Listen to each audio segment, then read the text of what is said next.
make a girl a promise.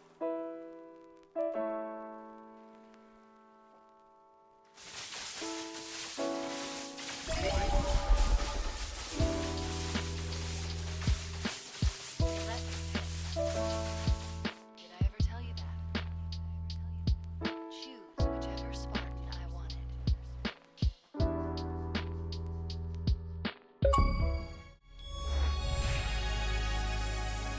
Welcome everybody to a brand new Xbox Series podcast on the Gaming Arcadia channel. This is our debut. It's going absolutely perfectly seamlessly.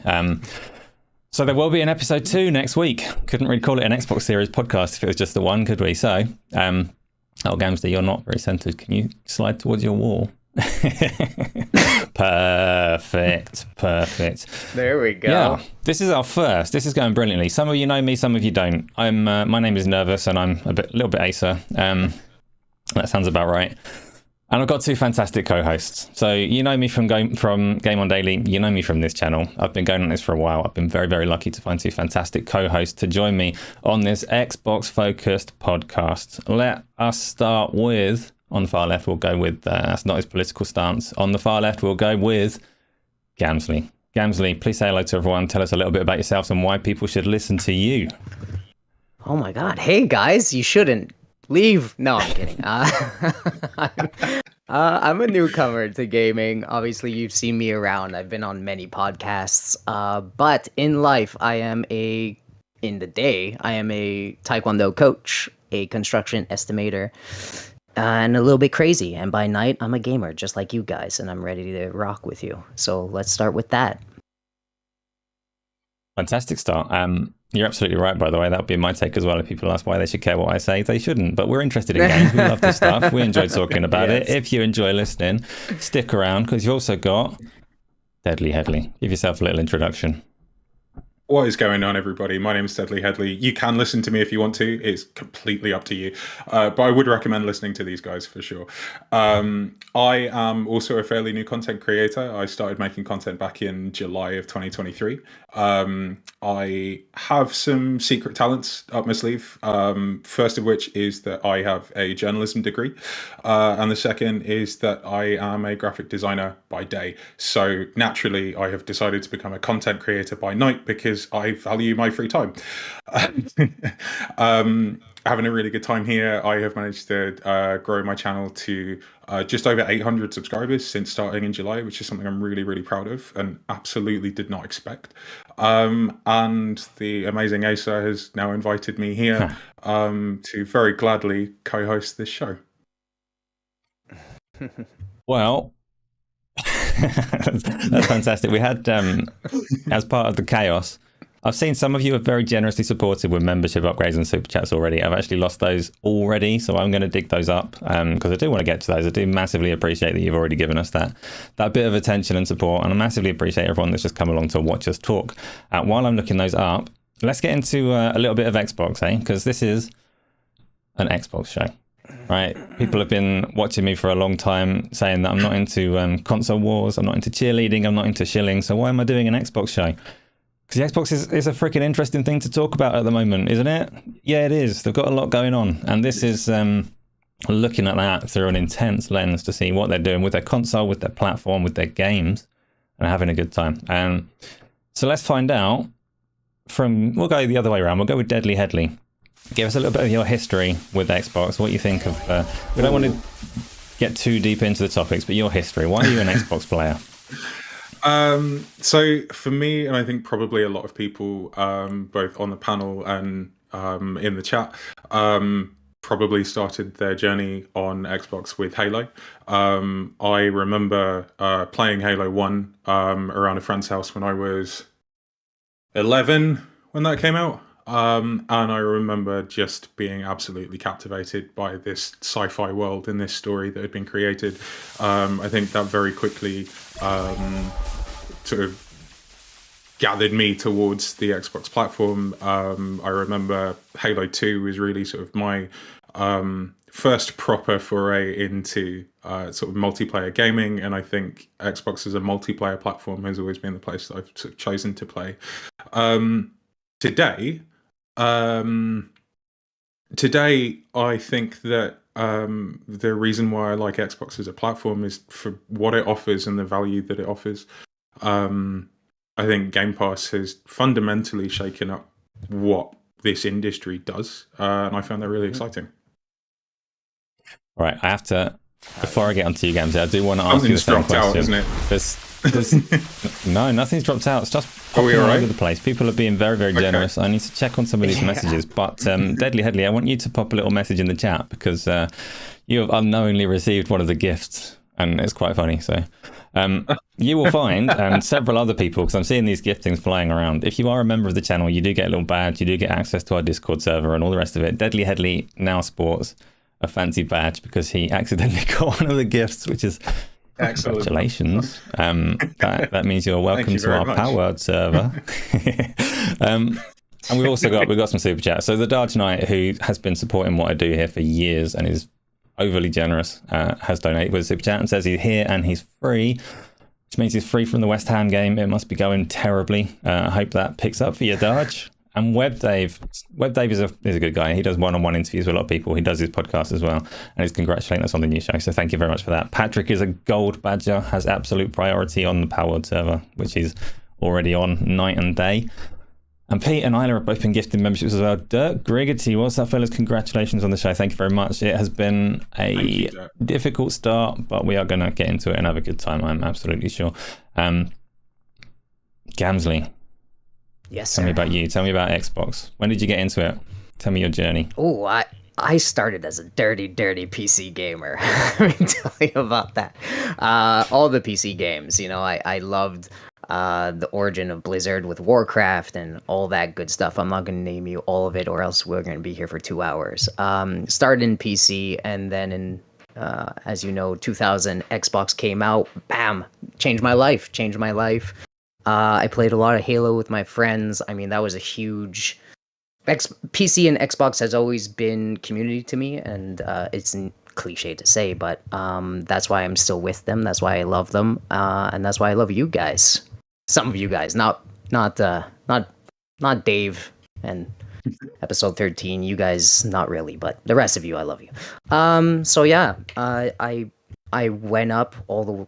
I mean...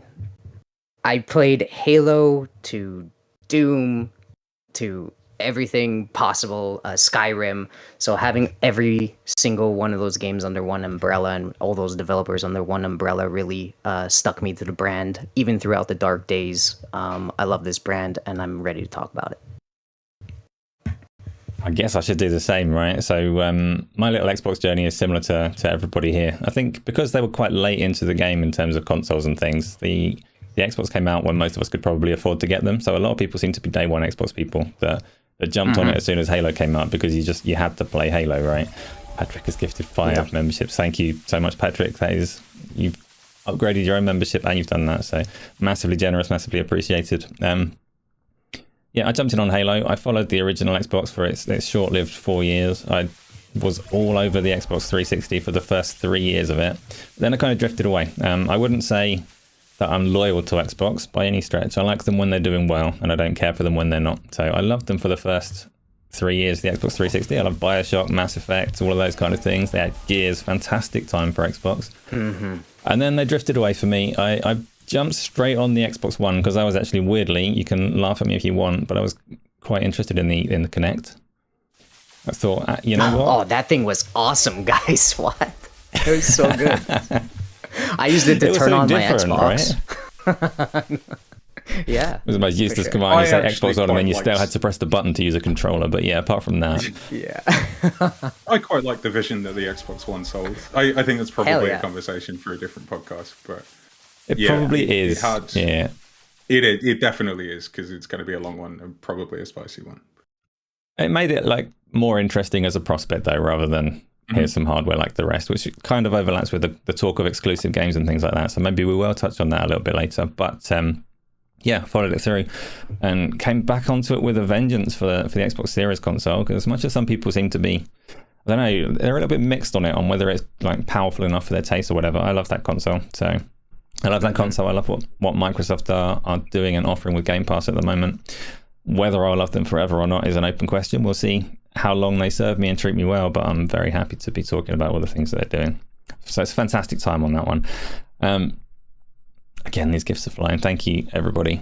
I'm still crazy. pink from You guys stress. are amazing. This Yeah. is Very, very generous. Thank you. Well, I've got the jitters. I'm so happy. Right. But that's your history with Xbox. Tell me about today.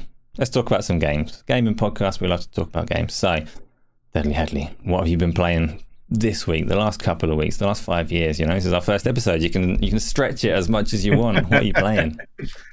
So, as I definitely know, everybody on the panel knows, we've spent quite a lot of effort in getting this off of the ground, which means that I haven't actually had the chance to play that much. However, outside of those 2 weeks where everything's been a bit crazy, I am loving Baldur's Gate 3, and I'm desperately trying to find the time to actually commit to it properly and finish it, because I'm really enjoying that. I have also been doing some research for a video that I'm working on. So there are 2 games, one of which is on Game Pass and one of which isn't, but both of them are very, very much relevant to Xbox as a platform, and they are Wolfenstein New Order and The Darkness. The reason why I've picked The Darkness is because it was developed by Starbreeze, which ended up sort of splintering and forming what we now know as Machine Games. And the reason why I'm sort of playing those is because I want to get into what we can expect from Machine Games when they're delivering Indiana Jones as a first-person game. The other one, obviously, is Palworld, because who hasn't been playing that? And one that I'm going to talk for a Game Pass pick, but we'll circle back around to that.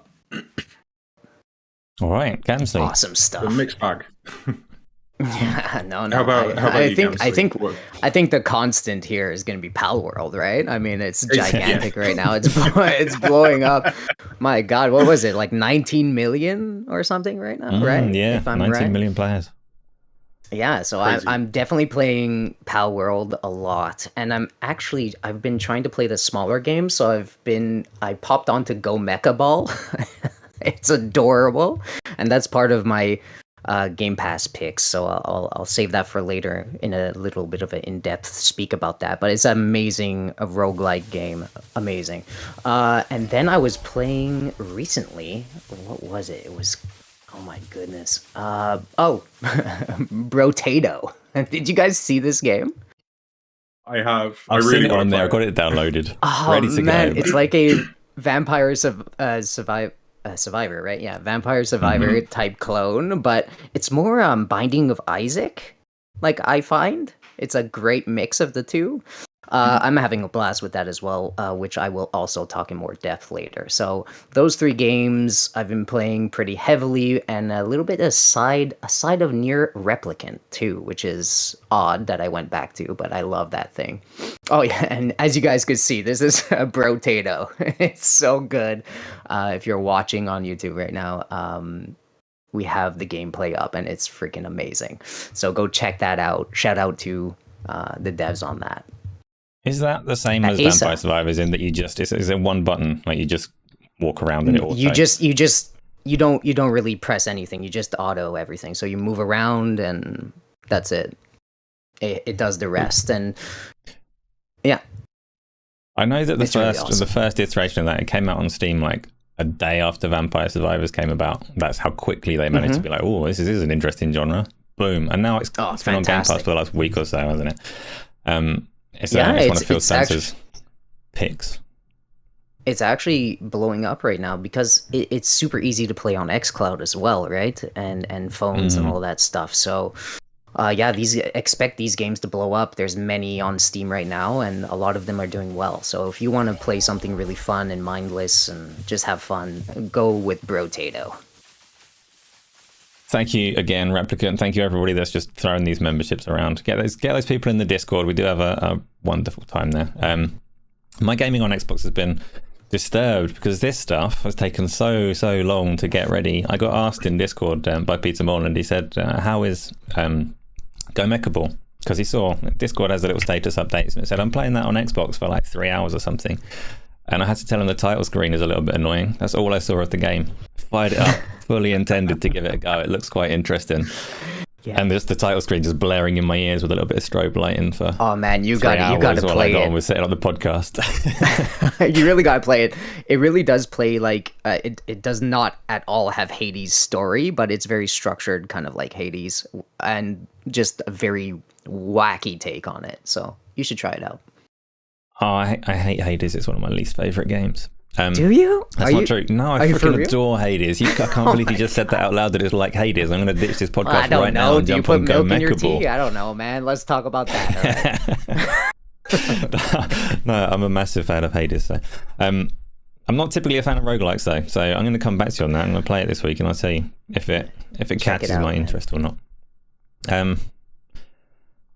Yeah, I'm also on Baldur's Gate, like slowly working through that. Nearly at the end of it, playing through a lot of Palworld. We've got a Palworld server going, so I'm not on the Xbox version just yet because those servers are still pending. But I've got within the Gaming Arcadia Discord, we've got a server ready to go, just waiting to welcome everybody on all of these platforms as soon as it's good to go. That is an interesting game, but we can talk about that separately if it comes around to it. We've got a bunch of topics to get through today, so let's get straight onto one of them, shall we? Yes, sir. Let's get straight onto, and rather than particularly introduce it, because you all know the meat and bones of this one, we're going to talk a little bit about the stuff that happened last week with Microsoft, with Activision Blizzard King, and particularly with Odyssey. Deadly Headley, do you want to lead into some thoughts on that? I bet you've got a bunch.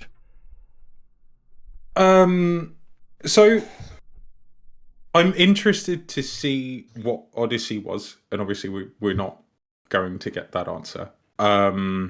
I think, obviously, first of all, the thing that we have to talk about is the human cost that was attached to the redundancies that were made, the layoffs that were made, and that sucks. I think it was something that kind of it's clearly impacted the industry at a very wide scale. It's still going. We've seen more layoffs this week as well. So it is generally a theme that will continue to play out. And it's You hold difficult to have that element against conversation Microsoft. Mm-hmm. There's two sides to it. The first side is the pragmatic person in me who has experienced being laid off and has experienced being laid off after a merger has finished taking place. Those are two things that I have experienced, both with a merger and without one. It does suck.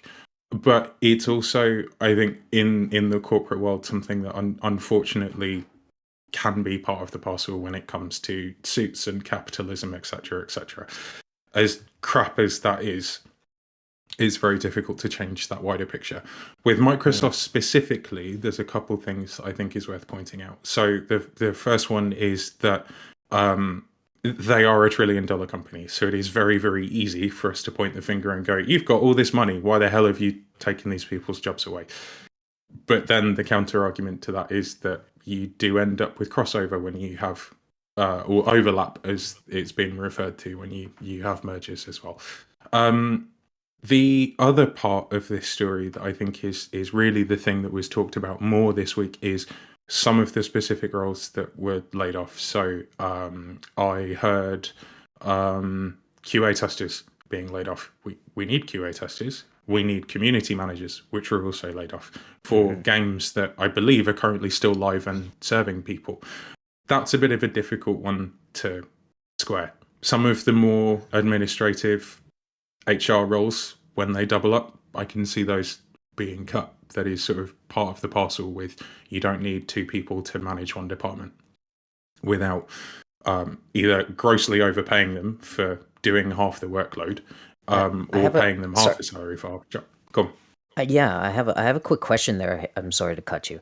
Do you, before I lose my thought, when they talked a lot about how they want Activision to like kind of run separately, they have their own, like they bought them. I saw somewhere that they bought them for a lot of reasons, that it runs itself. They have their own PR teams. They have a good strategic play. They do their own things with Call of Duty and all that stuff. Don't you think that it's a little weird that they're laying off some of these spots, since, you know, you're buying them to have those spots kind of thing? Or do you think it's more than that? So like having it run, being able to run independently and know that business from that business, right? Yeah, Inside that business, you'd think you want to keep them, no? Yeah, so I think Asa, you've been across all of this a lot more than we have, merely just by how often you've podcasted and how long you've podcasted for. I have there's a common sort of a common denominator that I have noticed around these discussions in that Activision hired a lot of people after. Am I right in thinking? Please correct me if I'm wrong. After the acquisition was sort of, that flag was planted in the ground, and Microsoft went, "Yeah, we're going to do this." Activision went on a hiring spree. Yeah. Whether it was right for them to do that hiring spree or not, we don't know. Microsoft haven't cut the same amount of jobs that Activision created. But I think your argument is very, very valid that, of course, they could redirect those resources into other projects, because we know that following the Activision Blizzard King acquisition, there are now a lot of projects that Microsoft has to be across. So the question is, why weren't those resources reallocated? And again, you will have overlap in certain departments. I have a different question. I'm going to ask Gamzly first of all. In the run-up to this, obviously, if we'd been podcasting for the last 2 years, we would have talked about it every week until our heads fell off. But in the run-up to this, when Microsoft were acquiring Activision Blizzard King and it had all been announced, were you excited about it? And what specifically did you care about within that organization? I'm going to get into all of that later with a little bit of a fun fact, but I love every single company that's like every company they absorb, whether it's sorry. Yeah. I didn't know Dave was in here. Episode 1. I didn't know episode 13 was here. My God, get him out. I really liked every single company they absorbed. Like, I have deep roots in PC gaming, so I have deep roots in all the Obsidian stuff. I have deep roots with Bethesda. I have deep roots with all these Blizzard really is the biggest one, right? So all of them colliding into one place is really awesome for me. And everything on Game Pass, like, that's a huge win. Like, the next Diablo, I won't have to pay. I'll have easy access. I'll have easier time to grab people that I've lost in these games. So I've lost, let's say, some friends playing Diablo every time or every season. It's easier to get them to buy or not buy, get into Game Pass and play with me, right? Same with Call of Duties and same with all these community games that have been absorbed right now. So, yeah, I was happy, but I also knew that there was a overarching, dread coming with it, right? Like, these layoffs were gonna happen, and the whole industry blew up a little bit too fast because of the pandemic, and we're still seeing the fallout of that. So yeah, it's a mixed emotions for me, because I truly love these teams. I truly love their games. That. They all suck to League of Legends, though. League of Legends is the best game on the planet. Anyways, don't at me, Dave. I'm going to get this super chat because it's got such a fantastic name. I can't wait to read it. Fantasticals. Thank you again for another super chat. Congrats on the first show, guys. Hopefully many shows to come. Best wishes from Germany. There will be many shows to come. Loads and loads of stuff coming. And like I say, I'm really, really confident and pleased that I got these two to come on and talk Xbox with me. So this is going to get better and better as we go. Thank you again, everyone that's here and supporting. The Blizzard is my answer. Always has been. The whole time that Activision Blizzard King merger has been going on, I've been a Blizzard fan since early days of Warcraft. And I've cared about what that company does. I've loved a lot of things that they've done, and I've watched them, in my eyes, kind of fall off the rails with the way that they started monetizing everything really heavily. And I always put that down to the influence of Activision, or Vivendi and Activision. And a lot of people did. Everyone put it down to their greedy corporate overlords. It's not 100% clear if it is entirely their overlord's fault, but the big hope was that Microsoft would take this studio and put them back on the right track, keep all the talent, put them back on the right track, and start delivering games with less options to buy gold and whatnot. And that was an open question, because obviously Microsoft want you to buy things from them. So it was very much a wait and see. But the first My instant reaction when they announced that Odyssey had been cancelled was like massive disappointment. 'Cause I'd so been looking forward to Odyssey. I'd spoken about it. All they'd given us was a teaser image, like Project Odyssey. They hadn't even named it Odyssey at this point. It was just Project Odyssey. It's a survival game from Blizzard. Survival games are freaking massive, and Blizzard make rough games good. That's their thing. That's their MO. That's what they're good at. So when they announced that they'd cancelled, that was used like, to be good at it. oh, why? Yeah, And I get agree. it. We're on agree. the outside, right? We haven't seen it. They had years in development. For all we know, Activision Blizzard King were going to cancel it anyway, and just didn't because the acquisition was in play. So there are a lot of open questions, but it was brutal for me. Headley, I'm going to smoothly segue across from ABK and redundancies because everyone's had enough of that, really. Are you a fan of survival games? Have you heard of any big ones recently? So I wouldn't categorize myself as a fan of survival games, but I do like them. The last one that I played for a reasonable period of time was Ark, and I love dinosaurs. By the way, I absolutely love dinosaurs. So Ark being basically naked and afraid with dinosaurs was both horrifying and thrilling, and I did really, really like it.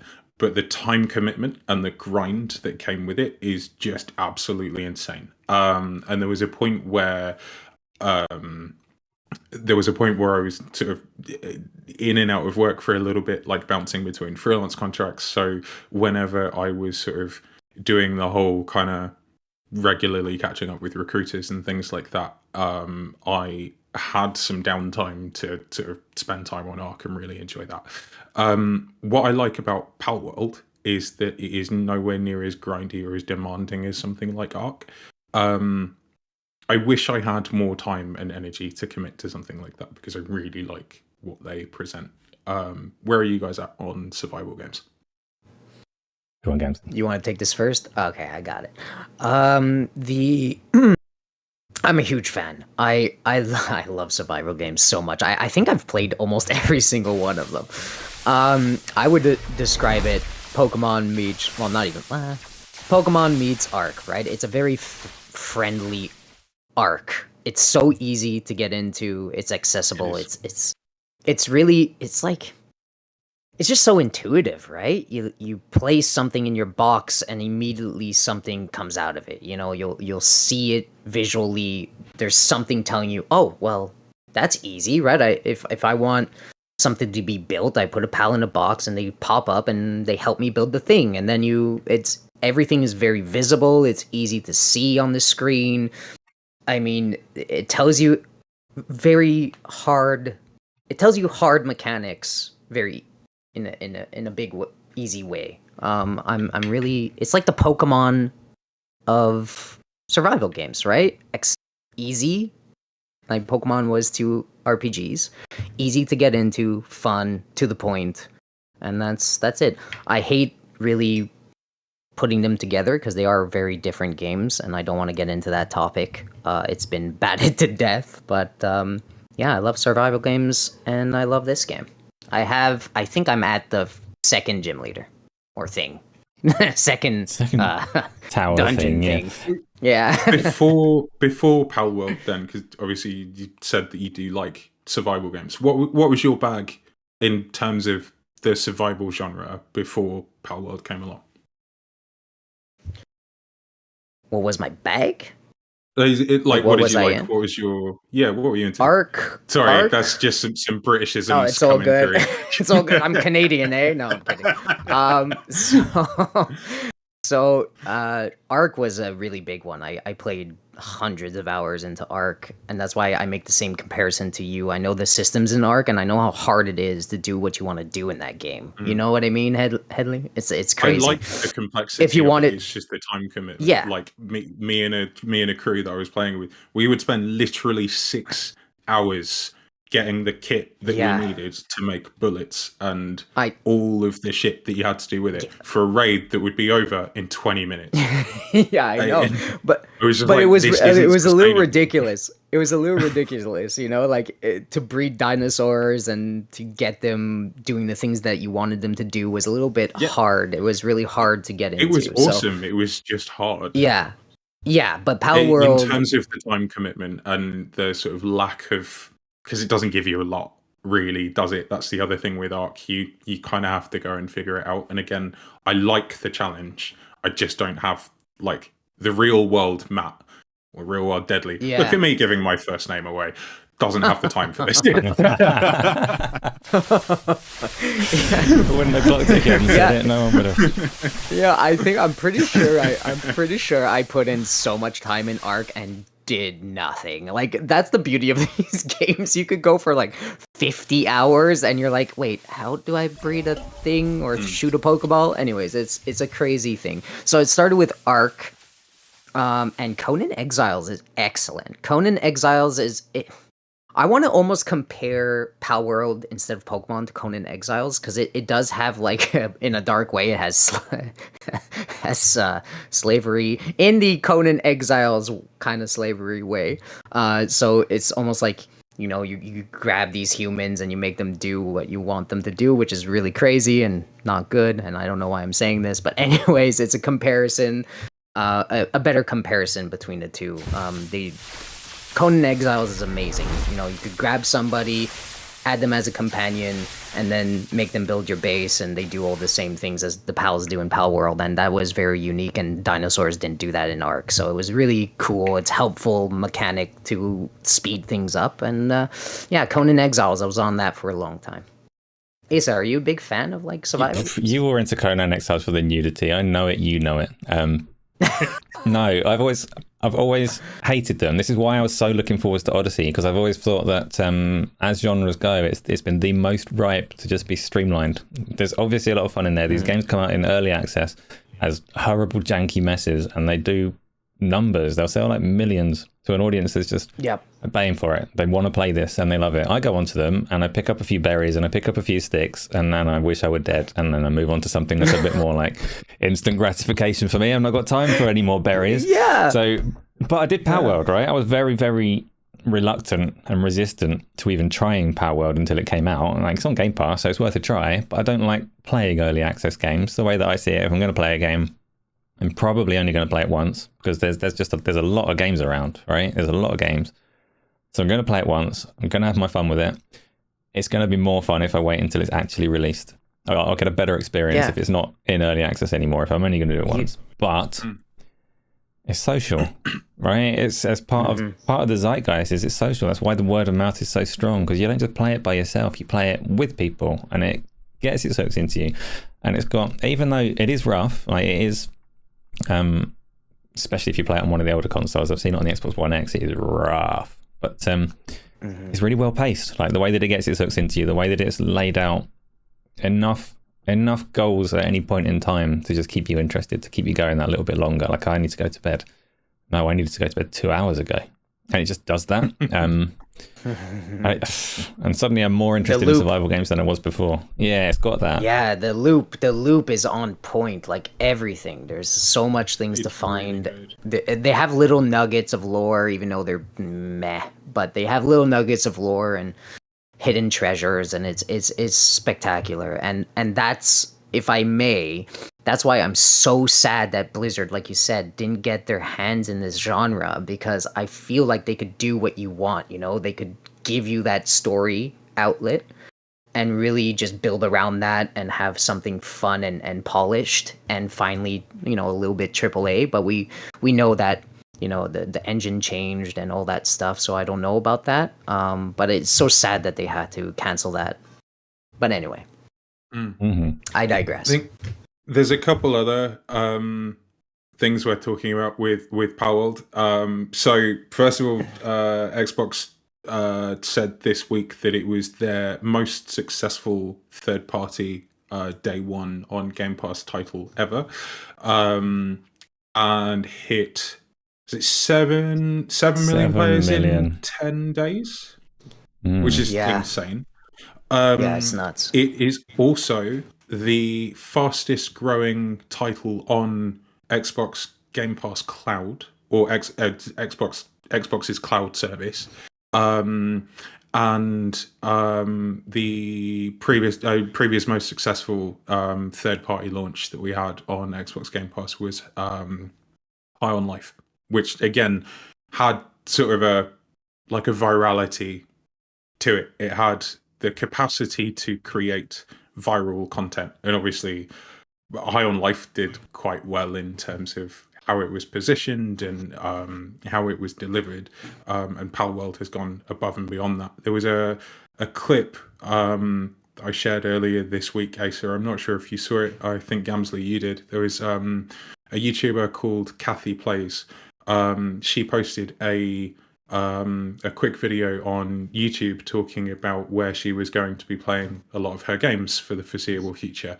And the reason why I bring it up is because she was on PlayStation 5, saw what Palworld was doing, heard that it was on Xbox Game Pass, and wanted to sign up to Xbox Game Pass Ultimate using their $1 trial to try it out and play Palworld. When she got to that service, and you can go and look this up. I'll tweet it afterwards as well. When she got there, she then started talking about how excited she was that she saw things like Halo on there, because she grew up playing Halo.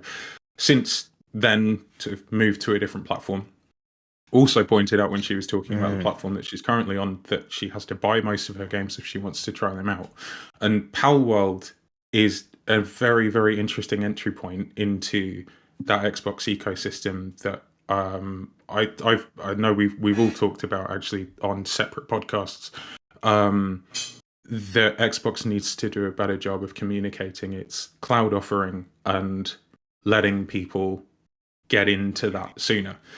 We've also seen discussions this week. Annoyingly, I haven't got any references to hand, but I'm pretty sure there is more investment currently being put into cloud, or Xbox are trying to beef up their cloud offering.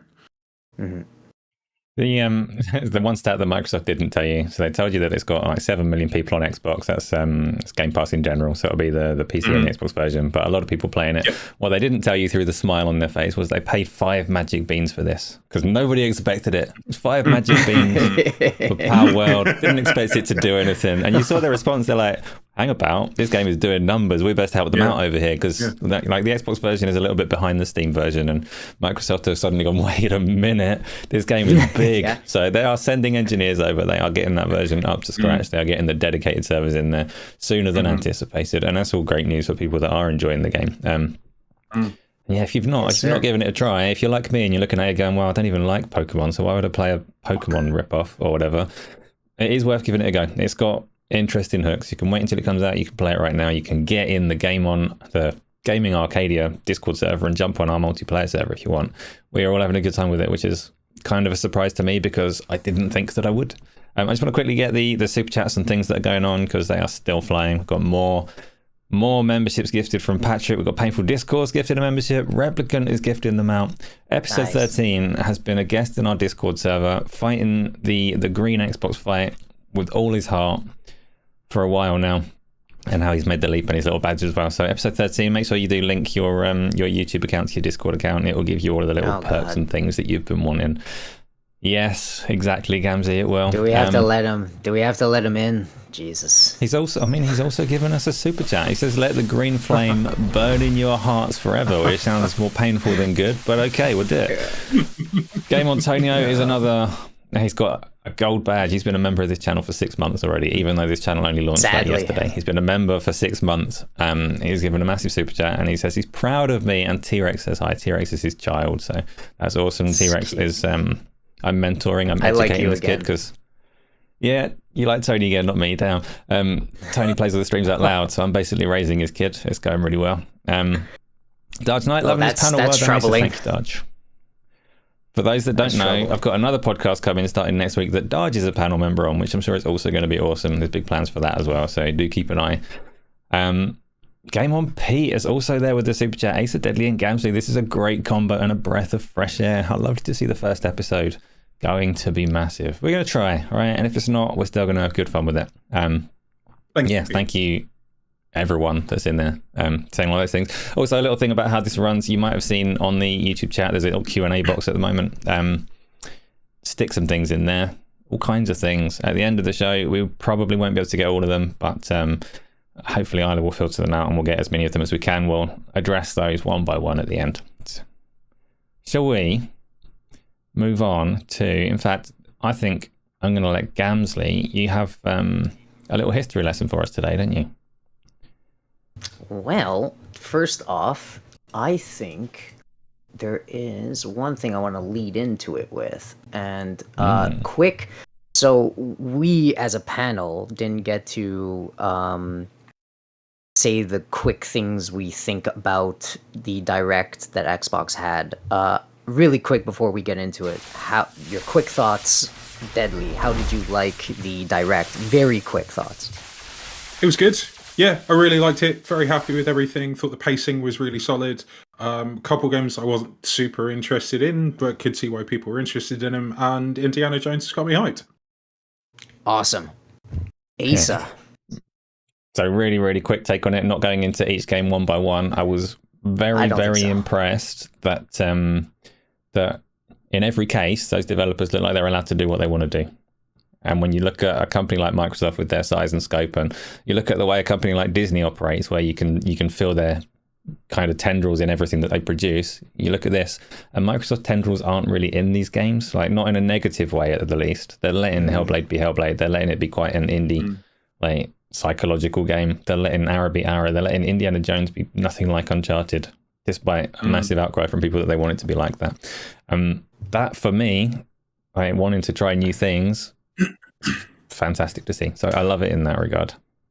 I think that point on Indiana Jones, just quickly, by the way, is a really, really powerful one, because it wouldn't surprise me if Xbox had gone, you know what, we need to make a PlayStation game, and said to Machine Games, we know that you're good with first person, but these PlayStation games, we want you to go and make one of those. They didn't do that, and respect to them for it, because I think a lot of people, like you said, were expecting that. And I think it's really cool that Machine Games have actually just been given license to go and make the game that they want to make. Gamzly, what did you think of the direct? Your thoughts? Really quick, I loved it. I mean, my favorite game was Avowed, and I think the bigger like message out of it is that I think their future is starting to shape up, right? We've been saying that for a very long time, even the dark days of the Xbox One and whatever that Kinect thing Asa was talking about, you know what I mean? I think it's finally brightening up, and I think that everyone's gonna try, like, I mean, all the competitors, PlayStation, Nintendo, whoever, Steam Deck, I don't know, they're all gonna really look at Microsoft as a big player now, and partners are also going to be looking at Microsoft as big players. I hope, for the health of all their teams. So yeah, I'm really looking towards the future and what they can be. So Asa, favorite game of the show? What was your favorite game? Mine was Avowed.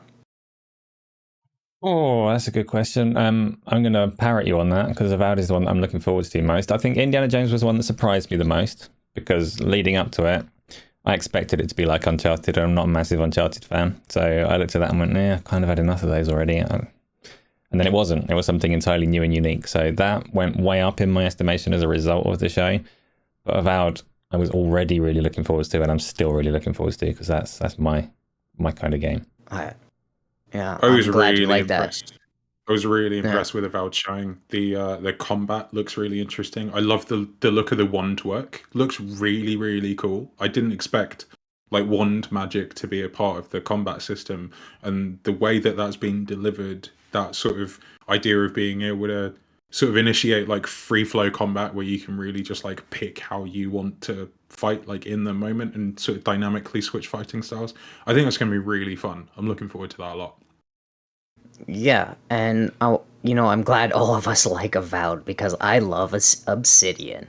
Why I love Obsidian is because I love RPGs. So leading up into our little fun fact here, I'm a PC guy, and I love these old RPGs, kind of like Baldur's Gate 1, etc., etc. Before Obsidian was Obsidian, they were called,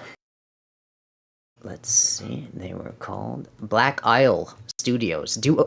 Are any of you familiar with Black Isle Studios. I didn't know that. That actually rings a bell, but I don't know why. So Black Isle Studios was part of Interplay Entertainment. Interplay Entertainment, which is gigantic, gigantic publisher that had a lot of like RPG arms, and a lot of these old school RPGs like old school RPGs like Baldur's Gate, and Torment, I believe, were under this publisher. So they make some really big games. Interplay, of course, founded by Brian Fargo, which is now, I believe, In Exile Entertainment's founder.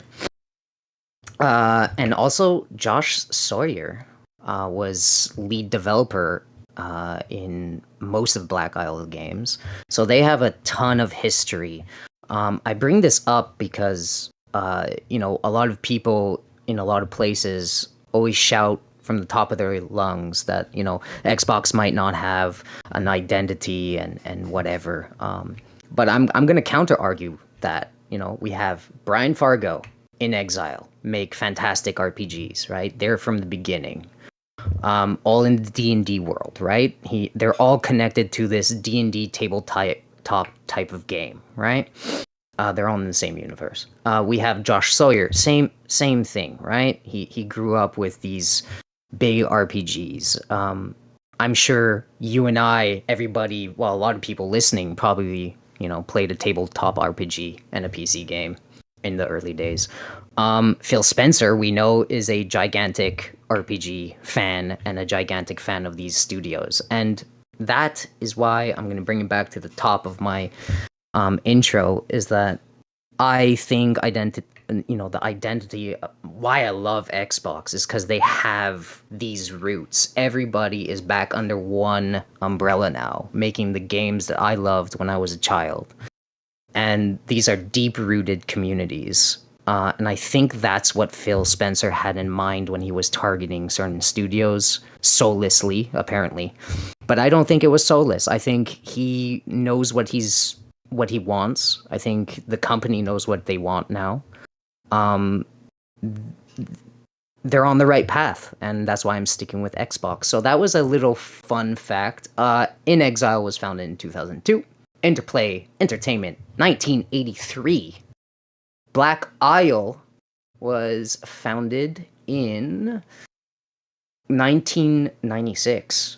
So these companies have been around for a very long time building games we love. So I'm super hyped about the culture that's back together again as one family, and to see what these legends have to do. So it's a bright future. What do you think? Absolutely. Like you mentioned Brian Fargo there, the Wasteland games. Wasteland 3, it was buggy, but this was pre-ownership from Microsoft. So they didn't have that extra investment, that ability to spend an extra year on it like we got with Starfield. So it came out, it was fantastic, but if you played it in co-op, it fell apart quite often. Really, really good game though. So Clockwork Revolution, I cannot wait to see. I love that they've got all of these Western studios. You mentioned some cracking studios there and a bunch of games. Like you said, when you said about the developer direct, that it feels like they're hitting their stride now. Unfortunately, it's not the first time I've said this, but it's true this time, I'm sure of it. There's not really going to be any more gaps in the Xbox release schedule, is there? They've got so many studios and they've got their pipeline all beginning to roll and snowball. So we should have fantastic things to play for a long time now. I really felt Xbox's frustration last year when Phil Spencer was in that interview with Kind of Funny's Xcast, and he just sort of sat there going like, I can see it. I can see the cadence that we're trying to achieve. I can as well. We didn't get as many release dates or solid release dates as I think any of us expected, but I think it could be because Xbox is trying to steer clear of certain dates that it doesn't necessarily know that much on yet. And I think the industry has probably learned from committing that little bit too soon to dates. I think everybody's getting it now. You don't have to commit to a date that far in advance. It's okay. Yeah. The biggest... A couple... Go on. You first. Oh, no. No, I'm going to shift this first. Okay, perfect. yeah, no, just you know, they have such big guys under their wing now. Like they really do. They have big intertwined, like they have huge legends in this crew right now. And I think that Phil Spencer wants to kind of bring back that 360 era where the biggest factors of them really doing well in that era was partnerships with people like Bethesda, right? You could see a pattern. Bethesda's been brought in their legends in that space. They bring back Activision. They get Blizzard, right? All these companies that really blew up Xbox in the 360 era, and it's like a repeat's happening. It's like he knows exactly what he's doing, you know. I'm so ready for the next games. By the way, quick reason why they left.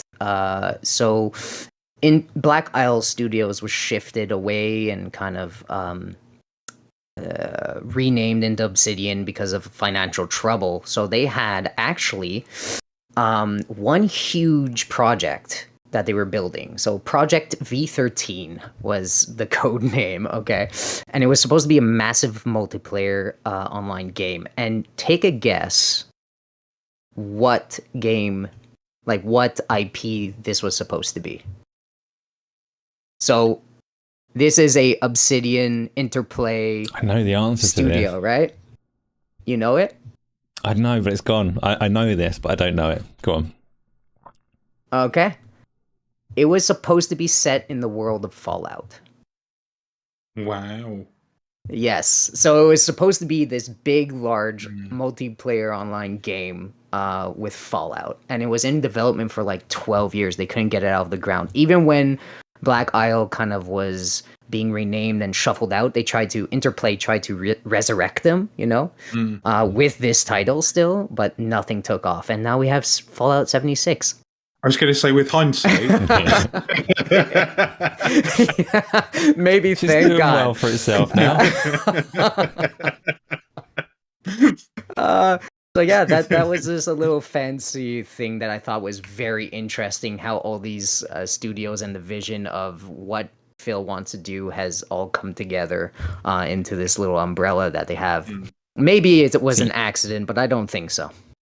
I want to take this then. First, I'm going to read the super chat because I don't want to miss them forever. Alex SS has said, "Will we see episode 13 or Dave on the shows?" Those are people from within our little community that we're very familiar with. These are not going to be guest shows particularly. I'm not saying never. There'll be very special occasions when we get people on. And when I say special occasions, I don't mean we're going to get like shills and influencers on. But it'll be rare to see guests on. So you'll have to keep plugging away and see what comes about on that one. I want to ask you, you were just talking about Obsidian and In Exile and obviously Bethesda and all these studios that have these roots and this intertwined history and so on, and lots of positivity around the number of Xbox studios and the games that they've got in the pipeline. Do you see any big gaps? Yes, Is there anything that they really need to... I'm going to go with Deadly Headley first on this one. Do you see any big gaps in their kind of arsenal?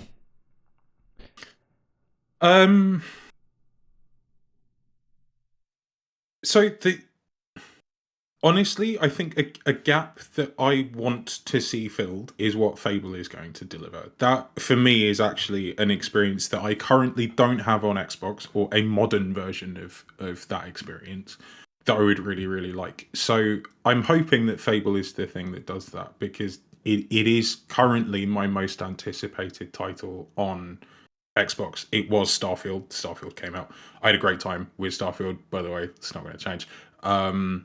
But yeah, Fable is something that I'm really, really looking forward to, and to have that on our platform is something that I think will deliver some really positive change in terms of having a third-person RPG for a start, because I think a lot of what we see on Xbox typically these days tends to be a first-person RPG. I need to interrupt and sound a massive foghorn. You can't have Fable. I said something that they're missing. They've got Fable. Come in. But we're missing missing in their arsenal. That's a tough one. And it's an RPG, which they have many. No, they do have lots of RPGs. No, that's my answer. So no, currently satisfied. I'm a very happy Xbox guy. Thank you, Asa. So they're perfect. They're absolutely perfect. Let's pretend. No, Yeah. no, we can't go that far. Yeah. That's fair enough. Are you? Fair enough. Are you? Gamzly, what about Are you? you? Oh, I'm actually gonna ask Go on. Headley a question. Hmm. So you're not on like the.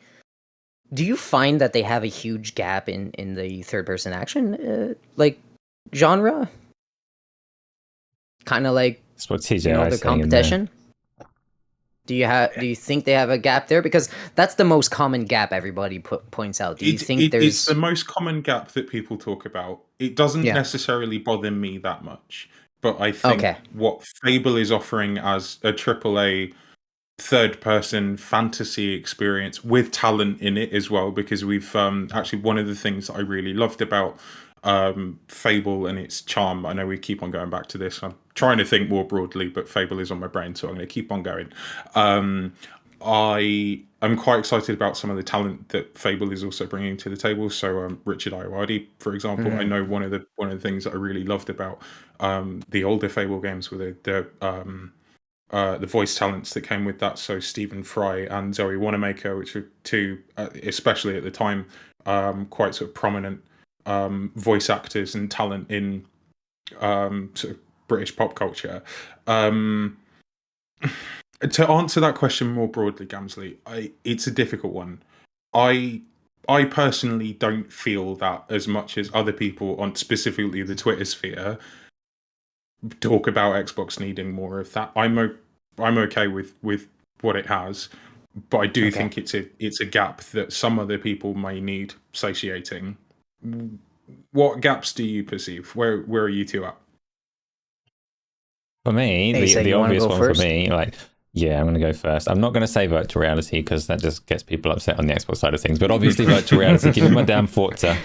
Besides that, though, it's weird because I would say that the gap is Japanese RPGs for me. I see a lot of people saying third-person action games and all the rest of it. I've seen Patrick saying like more appliances. Toaster's not good enough for him. He wants a dishwasher as well. It's fantastic for me. The thing with about the a Japanese couch? RPGs, though, suggesting an Xbox. How about smoke couch? alarm. No couch? Come on. A car, maybe? I Maybe a like, car. That's not been done before. an Xbox car. Yeah, why not? Episode Just give me 13 the VR wants and I an don't need a Xbox car. I don't smoke need to go anywhere. The Japanese RPGs, though, because they haven't got first party, and that's going to be a challenge for them to acquire anyone over there. But they're not leaving me wanting because they're making real strides and big efforts to bring Japanese RPGs via partners, which is, to me, I don't care if it's first party or not, as long as I get to play the game, right? So I wouldn't say it's a gap that they're not able to hit. It's just it's not really part of their first party lineup at the moment. What about you, Gamzly? What's missing? What do you love that Xbox can't give you? Okay. Let's see. Well, Xbox can definitely give us many things now with the talent they have. I'm gonna go with what I wish I saw in IP. I wish I did have an action version of like a Warcraft. Like if you remade, like let's say Warcraft 1, Orcs and Humans, right?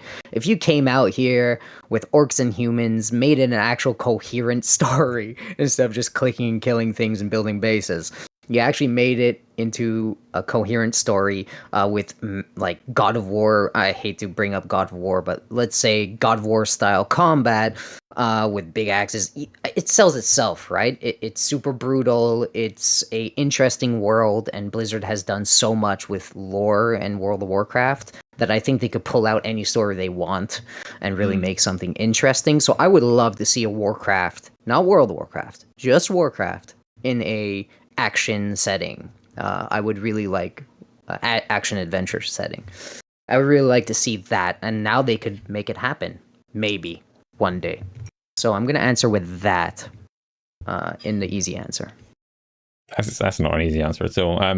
Yeah, I loved the Warcraft IP during the Warcraft 3 era, and I've seen World of Warcraft, and there's things I like about it and things I hate about that one. But it has And kind of combat kept is- that IP suppressed for a long time, hasn't it? Like Warcraft is now. Combat there's a lot of is- people calling for another strategy game. Go on. Yeah, combat is one of the problems, right? With it, like it hasn't evolved with the times. I think Warcraft's like World of Warcraft even could do with a rehaul of the entire combat system. The tab targeting is very much outdated, and nowadays gamers could handle and want much more than that. And I think there's interesting ways you can do it not just cop out and have it feel the same way, you know. Yeah. Right, let's go for just to keep the tone set, because we're an Xbox podcast, but we're not a cheerleading squad, right? We can talk about the negatives as well. So let's look at what Microsoft are doing and identify things that you don't like about their plans going forwards, which I haven't given you any forewarning on, so this is a little bit mean, but you're looking at Microsoft, we're talking about all the games that they've got coming, you're talking about Game Pass and their impact on the industry. They're buying up and owning and taking big chunks of it, so they are going to be a massive, significant player in this industry. Yeah. Are they doing anything that worries you, anything that you're skeptical about, anything that you're like guarded against? Deadly Headley. So, in terms of things that I'm guarded or skeptical about, I'm gonna have to think about that for a sec. But the thing that I want Xbox to change, and soon, is messaging and clarity, both towards its community and what its service offering is to people that sit outside of the Xbox ecosystem, because I don't think it's getting that messaging right, and I think it's a really difficult one to try and get right. I want to see it bring content to Game Pass at a good cadence consistently, which it has started doing, and I want to see the fruits of that ABK labor, both first of all in terms of what from Activision's back catalogue can you start bringing into the service, and how does that translate to the wider communication outside of the Twitter sphere and the podcasting space to the mainstream audience and the norbies who know what Xbox is but don't necessarily know that ABK sits under that umbrella. I think really my biggest beef with Xbox at the moment is its marketing and its communication, which feels like a bit of a cop-out answer, but it is sort of, it's the thing that I really wish they would do better at. In terms of something that I am wary of is Xbox obviously has not had a perfect ride. It has not had a good ride. In fact, I think we can all safely say that it is back on the up after quite a long and quite a deep, difficult and challenging slump. And that's good.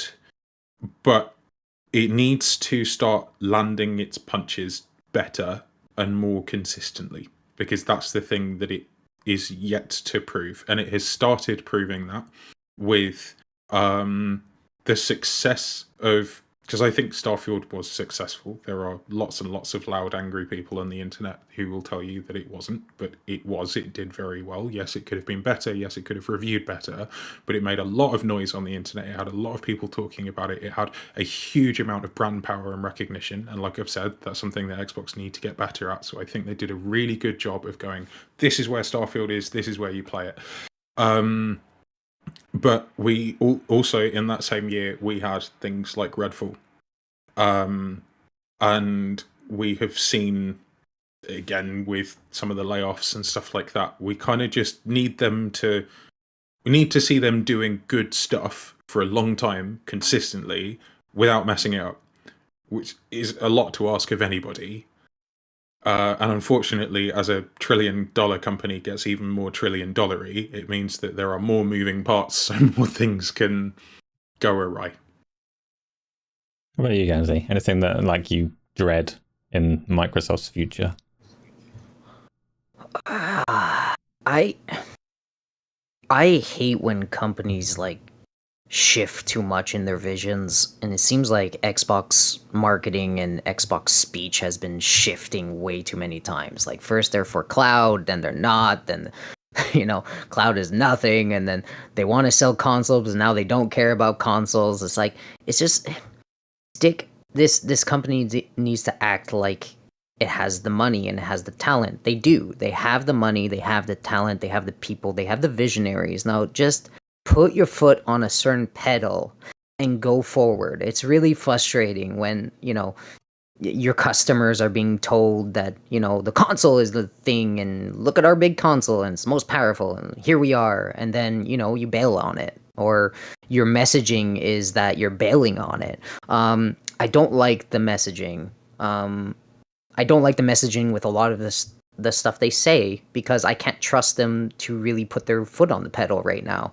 With ABK, maybe that shifts, right? With ABK, maybe they're focused, and you saw that Satya's like earnings and all that he's focusing on is building the service now, or Phil's bonus is on the service instead of the console sales.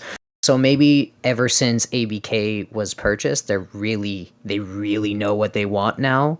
But I really hope they just keep their foot there instead of just like taking it off every time something gets a little iffy, you know, like a nervous driver, you know. I hate that stuff. Just focus on the thing. Yeah, that's like the broad problem I have with them. I need them to go full throttle. It feels like they need to not get comfortable, don't they? Yes. Do you think that sort of sums it up? Just don't get comfortable. Keep. Well, I making... mean, maybe that's the opposite way. Like too comfortable. I want them to be comfortable and move forward. You know, comfortable with their decision. Yeah. Yes. Don't get too comfortable because I mean, you know, their competition is about to really release some. We have tons of rumors we're probably not going to talk about, and I don't want to talk about them. But there's a bunch of stuff that competition are gonna do and gonna put out, and you know they have a clear vision. Nintendo knows who they are. PlayStation knows who they are. They know themselves, and it feels like Microsoft is finally in the driver's seat. They're making moves. They're kicking people out that don't agree with the higher ups, and you know the umbrella that is Microsoft now. So they seem like they're there. So I want to see it. You know, Yeah. if you're Do you saying think complacency might be a better term? It's so don't get complacent. Be comfortable. Don't get complacent. Yeah. Exactly. My concern and my skepticism is always going to be that Microsoft are a massive money-hungry corporation, and we're not. Yes. And that's through why their communications, we're the core of their fan base at the moment, and they're very good at, in ways, very good at saying the right things to us and making us think that like they've got all of these big games and all of these big IPs and all of these developers and all this exciting stuff going on with Game Pass, but you know that the people above them are looking at how much money is being made in the mobile space, and you know that the more they chase that, the less important we become as a focal point.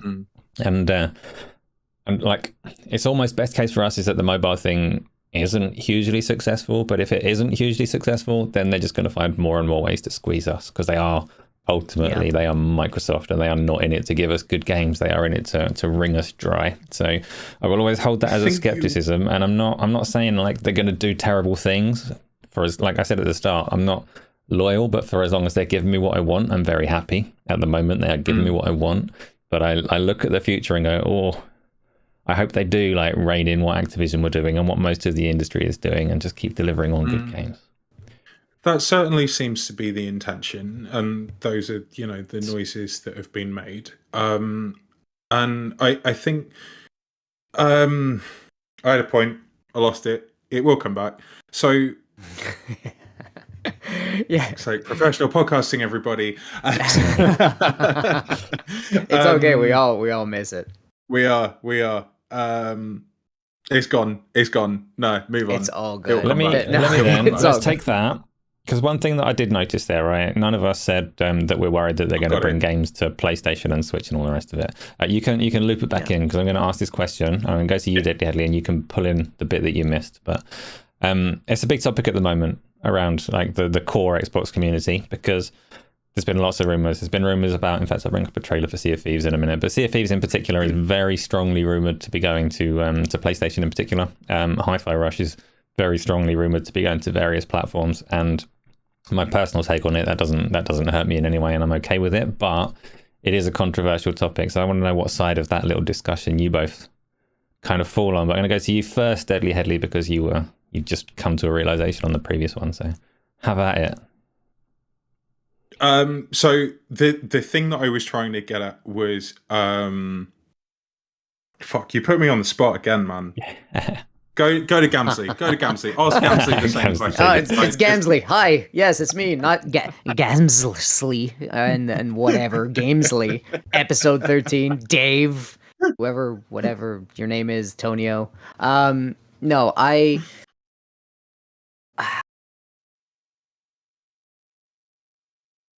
Ace is asking some hard questions, man. This is No. episode It's, one. I have. No, I. My God, Asa. Repeat the question. That was Repeat ages it. ago. I can't remember the Repeat damn it. question. I've thrown out a difficult question, and then I just Oh yes. put my Third feet party. up, Third like- party was the. I got it. Third party is the question, yes. Third party stuff. Yes. No. I don't. Look. If the objective is right, we want to grow. We want to be Game Pass. We want to be a service company first, right? And the box is second. If that is the objective, and that's what they choose to put their foot on the pedal for, I don't care as long as it gets them where they need to be comfortable to give me games that I want to play. I really don't care. Specific games, but I also don't want the console to go away. So it's a really double-edged blade, right? I don't know if I like that Xbox console won't be around or might not be around or whatever in the future because people stop buying their console or whatever. I don't like that thought, but if they have to do this and put their smaller games or, every 3 years a game goes to another console, or cloud, because for Ubisoft, right? Just have it exclusive in Ubisoft Cloud or whatever to get it onto other consoles. If they have to do that and it profits them, then I don't have a problem. I really don't, man. As long as I get the games and I get the and Xbox consoles don't go away. If we could have both, I'm good. I'm good because the console has to be there. It's a dangerous step because I mean, as I said, everybody else has their identity. Everybody's solid. Everybody understands who they are. And it would be really weird for them to kind of just, with all of this promise, have a message and an idea that they are a third party, kind of thing too. Seems productive to me, but. Thirdly, like same question for you, but just add on to it. Like, do you think there is any real risk that the console goes away? So, in terms of console going away, for the time being, no. I know that some of the hardware leaks and stuff that we saw earlier last year kind of indicated that Microsoft may be heading towards a cloud direction. Personally, I think that is quite far off because the infrastructure on a mass scale is very, very difficult to achieve. In the UK alone, it can be quite unpredictable. If you live out in the sticks, you might be lucky to get 10 meg. The street that my mum lives on and has lived on for over 20 years, with certain providers, can still only get a 10 meg download unless she goes with a fiber optic provider. That level of inconsistency makes cloud gaming quite challenging. And I know, Asa, you've been really, really vocal, and you're probably going to prove me completely wrong with how well something like GeForce Now works. But again, I know that digital infrastructure in America is particularly challenged, and getting that consistent level of experience on a cloud-based console is quite difficult to achieve. So I think for now, I don't think home consoles are going anywhere because it is Microsoft's most accessible jumping on platform and means to access Xbox as an ecosystem. It is a household name. People understand what Xbox is. You assume it's a console because they have only done consoles for 20 years. The challenge, like I've said, is that Xbox now needs to start positioning, as it already has done, but it needs to do a better job of positioning Xbox as a platform rather than just being a console. So no, I don't think the console's going away anytime soon, because right now the best thing that Xbox has in its pocket is its own brand recognition. The best way of achieving better brand recognition, in my opinion, is delivering better games that can only be found on that platform, which very neatly and beautifully brings me into third-party conversation. Because it has been on the Twitter sphere for a while, and it is a bit ridiculous and a bit exhausting. We will probably see Sea of Thieves as a multiplayer game go to other platforms.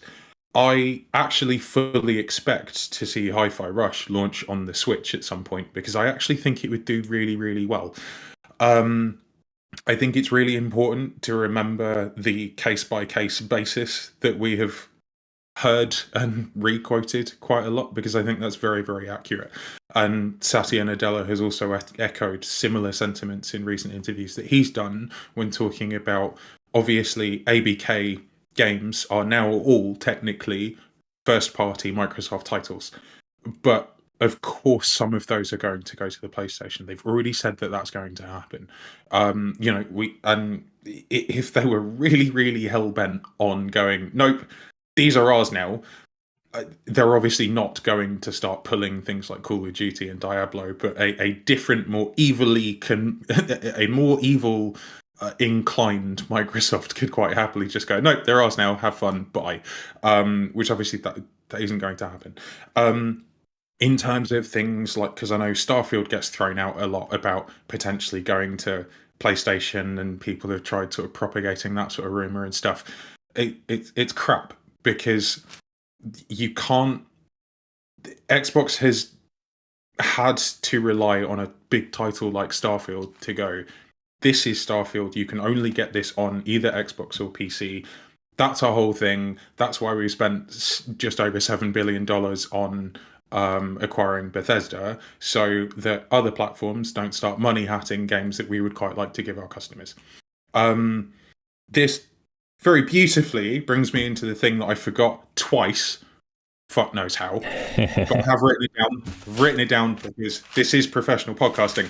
They are all in on gaming, and that is the thing that I think is really positive from Xbox. With the money that they have spent, they're very, very much speaking with their wallet. They want this is a long-term arm for Microsoft, and we have seen this week that it is doing very, very well for them, and it is a very, very important financial pillar within the wider Microsoft picture. I do think that at some point we may see Starfield go to PlayStation. And whoa, hot take. By that, if it did happen, it would be a 10-year anniversary edition in the same way as we have seen something like Skyrim go over to Nintendo. It's certainly not going to happen this generation. It just won't. Can I hop off Headley for a second, Asa, before you take it? Of course you can. So talking about the earnings were pretty gigantic, huh? They were like what? They passed Windows now, right? To be the third most profitable division for Microsoft. No, there's a key word there that might get challenged, but yeah. Yeah. Okay. Third biggest on revenue. Okay, there you go. Sorry about that. But they're really big, and that brings me to the next point where all the way at the bottom in revenue is Surface, right? And I'm gonna lead into that. So everybody's scared of the console going away, and etc. etc. They had this massive quarter, and they had, well, 2 massive quarters already in a row. They have so much success. I really do think them scaling down on Surface isn't a coincidence. I think they scaled down on Surface because what if we just bolster Xbox, right? What if we take that Surface money that's basically failing, right? They've tried for a long time to make Surface a big thing like MacBooks, right? But it's not really happening for them. What if we take some of that money and we focus on Xbox hardware and Xbox development? And I think that's what they're going to do. I wouldn't be surprised if we see a handheld, right? I wouldn't be surprised if we see their next developed Xbox for next generation come quicker than last generation or this generation. I wouldn't doubt it. I think it's an easy thing. Scale down on the Surface, sell more Xboxes at some point when ABK is associated with our box a little bit more in 3 years. You know, in 3 years, everybody's going to associate Activision Blizzard with us. We're going to have household names. We're going to have the mindshare back, Bethesda. We're going to have all these things that made the 360 era great. This is all in Phil's head. And we're going to come out with a bang with the next generation. And why squander your chances of that next generation being gigantic and having your box in every house? Like, why? I still don't get the argument. But anyways, yeah, Mm. I said what I had to say. So consoles is a weird one because it's not like an appetizing market to the big players. You don't see Amazon trying to chase the console space or Google or Apple or any of them because it is limited. It hasn't seen significant growth across the board. I'm not talking Xbox specifically, but home consoles is not like a growing market, especially when there are more and more kind of viable alternatives emerging, be it like mobile devices or cloud streaming or whatever else it may be. But it is still one of it's the core game experience. Like the reason that Microsoft went into doing an Xbox in the first place is they wanted to take over the living room specifically, and that is still a goal, and the console is still very valid for that. It is still always going to be like a worthwhile on-ramp. If you're looking at ways to get into the Xbox ecosystem, buying a console is one of the easiest ones to do it. Not the easiest, it's a barrier, it costs a significant amount of money for a lot of people, but it's one of the easiest ways. You know what you're getting, you go and get it and you play some games on it and you're in the Xbox ecosystem. So even if they went, and I'm not saying they're doing this by any stretch, but even if they went 100% like all of our games are everywhere, the console would still be part of the agenda. Like it's not going. It just isn't. Not anytime soon, not in the next 10 years. There'll be at least another generation. Agreed. And they are going to chase other things. And even if they went fully third party, if they said all of our new games are going day and date to other consoles, and this is the scary hypothetical for a lot of people, I'm definitely not saying this is what Microsoft are doing. I can absolutely assure you though that they will not they're not going to give up their hold on having a platform and an ecosystem of their own. They're not going to treat other platforms like their own. Just there's no way in hell, because they don't want you buying your EA games on a PlayStation. That would be a disaster for Microsoft. So they are going to protect and claw and fight with everything they've got, whether it be a hardware ecosystem or a wider thing. Microsoft are going to treat Xbox players as Xbox players. So there's nothing like scary in their future for me in the whole third party conversation. They can do what they think is going to make them the most money. And I said earlier, my biggest concern or skepticism of Microsoft is that when they are chasing money, we will lose out. This is not one of those things that I'm concerned about. Like, we don't lose out. Whatever they do for me, I'm going to get these games, I'm going to play them, I'm going to have a great time. So let's have, Well said. unless you want to respond to any of that, we're going to have a hard break and we're going to move on to the Suicide Squad piece. Reviews. Yeah, So let's go. Deadly Headley, did you want to lead on this one? This is the one that I had earmarked as you, and I might have been completely wrong. I can open it up. So I did scribble some stuff down. I could yell at the chat if you need more time. You know what I mean? Because I No, want to it's yell at okay. chat. You could yell at chat if you want. Yeah. Okay, you know what? I will yell at one thing. Surface is failing. That's all. Just leave that there. Next. That's going to lose its mind. So I think that the biggest story of the week, aside from Suicide Squad coming out, is the review controversy that has come with it. First of all, very few, if any, review codes were sent to any publisher. It wasn't just IGN, but IGN and possibly Eurogamer. I can't remember if they also posted an article or not.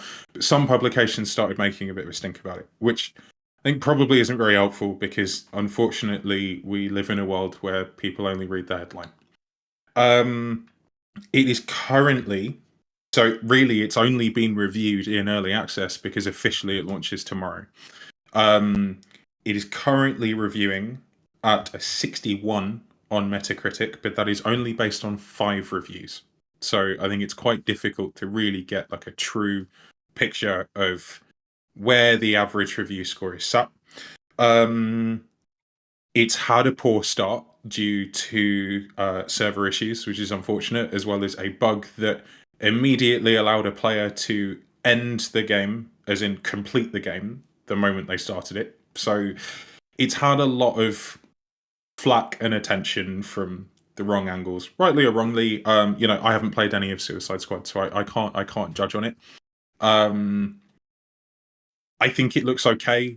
It's not something that I'm itching to go and buy, but it looks like a thing that would be fun to play with friends. It does look like a DC skinned Crackdown. don't necessarily think that's a bad thing, but I really, really feel for anybody who is a Rocksteady fan, because that seems to be the most vocal corner on the internet against Suicide Squad. Generally, it seems to have quite a short story, and is very heavy on cutscenes. And has Xbox Era compared it quite closely to a lot of loot-based games similar to something like Destiny, and did say that as a loot-based game, it does quite a good job. So I think broadly we can expect a pretty mixed bag as far as reviews go. Have either of you guys played it? I know, Asa, you played the... Did you play the alpha? I played the beta, the alpha, whatever it was. Yeah, I'm really... I hadn't seen that content from Xbox Era. I'm actually really curious about it being a good loot-based shooter, because everything on the surface of it, I know you can get cosmetic outfits and things, but everything on the surface of it, I would have thought falls into the same kind of bag as Avengers, where the loot is just some numbers and you don't actually see the impact of it. It doesn't. Am I wrong? You can't change your weapons and gear up your character in a meaningful way, can you? That was the impression that I got from Xbox Series review. That yes, you can grind your kit, and if you like the grindy, looty, shootery stuff, this actually does quite a good job. Again, they compared it quite closely to something like Destiny, which I didn't expect, to be fair. But I think when you launch a live service game with a fairly short campaign, that's kind of where you're going to end up. So the short campaign versus grindiness is something that I typically don't like in games. So for me, like, the crux of that loot thing, whether that's a right or wrong comment, if you can get a gun and equip it and that gun fires differently to the one that you had before, then it's effectively a looter shooter. If you're just grinding stats, that's different, and that's other people have criticized a lot of games for doing that. I actually don't know which camp Suicide Squad falls into, but I need to be more thorough with that. So yeah, that's all right. I want to start misinforming the people. topic was more so, like, as we go forwards, I very much prefer talking about games wherever possible, but we haven't played this one, and in this case, there is a lot of interest around the way that the reviews. You certainly can. Can I jump in? I'm sorry. The terrible time to jump in. But before you do that, because I know where the conversation is going to go, I played a little bit of it, and I think I identified a little bit of a problem here. Because, okay, first off, I had a blast. So if we are doing the looter-shooter type kind of feel, right, it's amazing. Like, it really is fun. It's satisfying. But the problem is that it's not even Avengers, right? What I'm identifying is that you're playing Harley Quinn and a big-ass shark and all this stuff, right? The best thing about Avengers and what Avengers had going for it was that you really did have Thor throw a hammer, right? You had Captain America doing these crazy tricks and throwing shields. Everything to expect from a hero, right? And what I'm seeing as a common theme is like, oh, it's not a superhero game, and oh, it's too looter-shootery, but it's really like, I think people just want to play the heroes. Like, if you stripped all of this out, right? If you strip the looter-shooter thing out, which I think was really meant to compete with Marvel, this game was in development for a very long time, right? So, and it was at a time where live service were booming and everybody was chasing it, and poor Rocksteady was dragged into it. I truly don't think they wanted to make a game like this, but kind of like Crystal Dynamics with Marvel. They were just so deep in it that I don't think they had a chance or a choice. But if they came out here and they really stripped out all of that, I think this game would have been crazy. Like, if Harley Quinn could just do Harley Quinn stuff instead of shooting the same gun that a shark could shoot or that Boomerang can shoot, and you have more than one differentiating kind of skill, like throwing your boomerang and teleporting to it, and Harley doing her little bouncy thing. I don't know, but focused really on the abilities themselves and what these superheroes are known for, I think it would have been a bigger hit, because it really truly is fun. And the personalities, by the way, I don't know, we touched on it. The personalities are great, right? Mm-hmm. Like, you didn't play it much, but from what I could tell, I was having fun with hearing them and all that stuff. Like the acting is great. So there's a lot of stuff, conflicting stuff, and I don't know why companies do it anymore. And I think the next, like, hopefully Rocksteady gets another chance and Crystal gets another chance with these superhero games, because I think they shouldn't be live service games. I think superhero games should just be superhero games. Anyways, yes, That's Asa, reviews. That's interesting to me because your take on it was quite different to mine in almost everything that you said just then.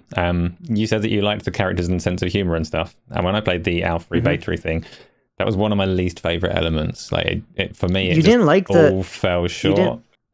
The tone was very much like it was shooting for Guardians of the Galaxy and not nailing it. But it's a difficult thing because you get an hour with these characters and it's a very, very difficult thing to introduce humor and endear you to a character in that space of time. For me, it didn't do it. And I was like, I didn't condemn it for that because it might be that I play it for a few hours and I look back and go, wow, that wasn't very good. Like I didn't particularly like the first episode of Futurama. And then I can go back and watch the first episode of Futurama now and I love it. But when it was fresh, I was like, oh, it's not hitting like The Simpsons did. It's hard to deliver humor in the first little belt of time. Whereas the characters and their like how different they are to play, I thought they actually had gone into quite reasonable mechanical depth insofar as you can. You've still got this issue where all of the characters have to be broadly the same speed. They have to be able to traverse together. But they did feel different. And they're holding guns though, right? That's weird. I'm a big shark. I'm going to shoot you. I've got all of these teeth. I'm going to shoot you. But you see what I mean? But you see what I mean is like Thor in Avengers shot his hammer, everything was the hammer, everything was abilities, everything's were skills you see Thor doing. You could play Thor, right? And in this it's just like, well, I mean, everybody's going to be a sniper, you know? The shark's going to be a sniper, you know? If you get a sniper, a good sniper, he's going to be a sniper. He's a shark sniper. How many times can I say shark? You're about to find out. But yeah, I don't know. I think that was a mistake. I think they should have really not done that. But what else are you gonna do, right? I don't know. So, anyways, reviews. Pulling it back though, because none of us have actually played much Suicide Squad. So pulling it back from there, don't take our words of wisdom as a ultimate judgment because we haven't got that far. Which kind of leads on to the point though, ultimate judgments and reviews. There's been a whole lot of controversy or controversy, depending on your region and dialect, around the way that Warner Brothers handled Suicide Squad in its reviews. So as they said earlier, it didn't go out ahead of time to many people at all. And part of that, some people attributed that to it being a live service game and the servers not being on, but that's an easy way out. It's not like they could put the servers on for the journalists if they wanted to. Warner Brothers have made a deliberate decision not to send this game out early for review. And there's an open conversation on whether that's okay. Like, as a publisher, you can argue what is and isn't in their best interest. And you can have, this is potentially, we could probably make this like a 6-hour topic if we wanted to, because reviews around video games and the way that the industry handles it and what's right and what's wrong and who you trust are all different avenues that you can explore. But let's try and keep it to, just for today, I'm sure we're going to revisit this, but try and keep it to whether Warner Brothers should be lambasted for this behavior or whether they're well within their right to keep these games back. What do you reckon, Deadly Headley? They are within their rights, but I don't think it's a good look. I think it might have been a bit silly because the reason for that is because there is already a lot of reticence around this game. I think really right back from when we first saw gameplay at that Sony State of Play, was that beginning of last year? And really the noises and the rumblings since have all been not quite sure about that. The Battle Pass decision, the live service decisions, all of those things weren't, like, they're just not met gratefully by gamers these days, full stop. Like, nobody likes that in games anymore. We've all had enough of it. There are too many live services as they go, and they all ask for more and more out of your pocket in the middle of a cost of living crisis. It sort of, enough is enough. Do you know what I mean? But they kind of went, we're so far down this development rabbit hole, we can't U-turn, so we won't U-turn. And then after that period of uncertainty for quite some time around the title, they then go, by the way, we're not sending any review codes out. And this is after, and again, I put this down to timing. I don't necessarily blame one particular publication, but I think we also got quite a lot of noise made about IGN's preview article, basically quite openly saying, and I watched it earlier just to listen to what was said in that review, because they did like a recorded version of the written article that Destin had written. That has 750,000 views on YouTube. The actual review, 10% of that. And I think, first of all, that sets quite a dangerous precedent that a big publisher can, or a big publication can quite happily go, we played this game and we didn't like it after after there has been so much sort of discourse around the game. And then for the review codes not to go out, it's sort of a series of unfortunate events that looks quite bad. Mm-hmm. I'm going to come back to that, but Gamzly, you take that first. No, man, he said everything. That was well said. I it's really hard for me with this. I think, you know, the reason why we cling on to IGN, or not to call out specific, but certain review sites, the reason why we do that is because at first, you know, when they start to grow, they really do.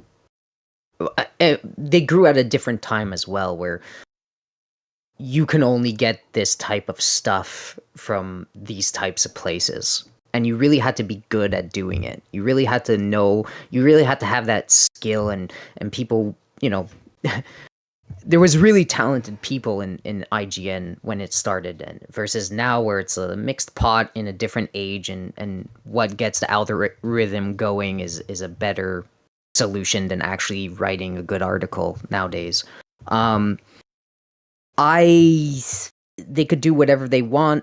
I think it's a bad idea to not give your codes. Again, I don't necessarily think the people that are speaking out about it, like Destin and IGN, like they sent out tweets, right? The publisher and Destin, they sent out tweets saying, you know, they didn't have a code, and Destin said something like, you know, a line about it's not a good look and blah blah blah.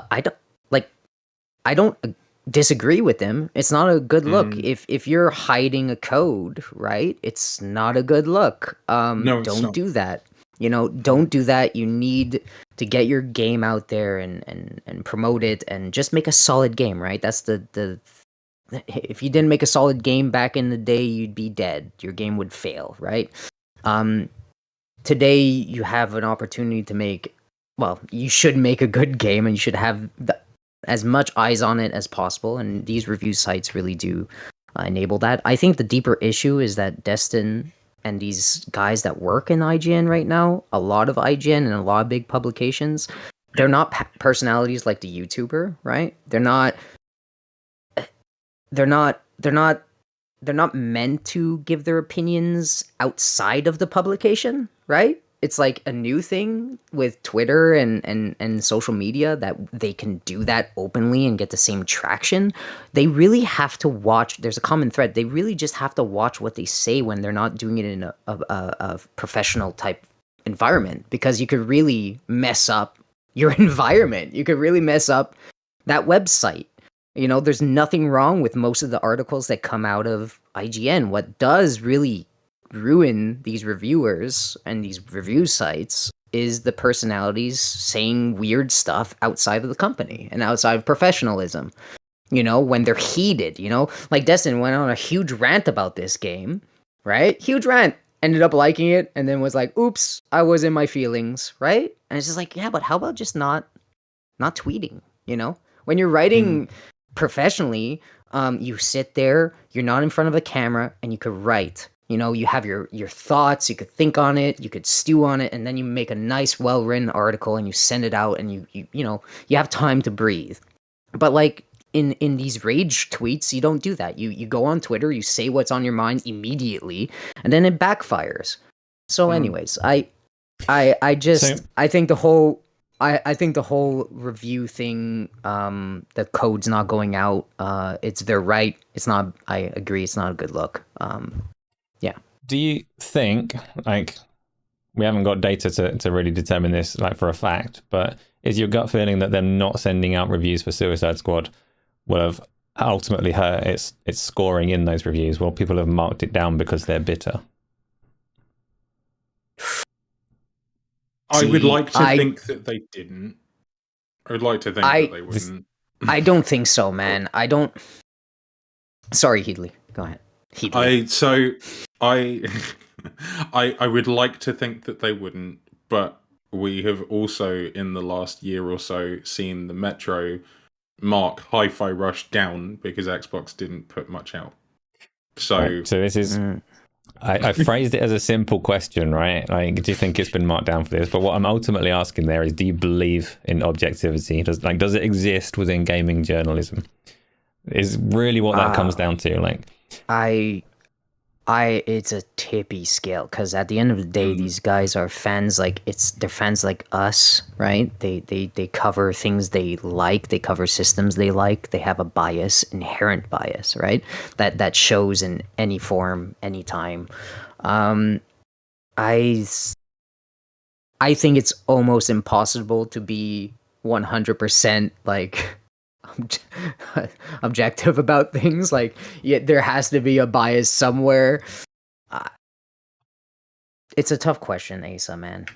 I quite like how Special Nick from Xbox Era puts this. Xbox games typically are reviewed accurately and fairly.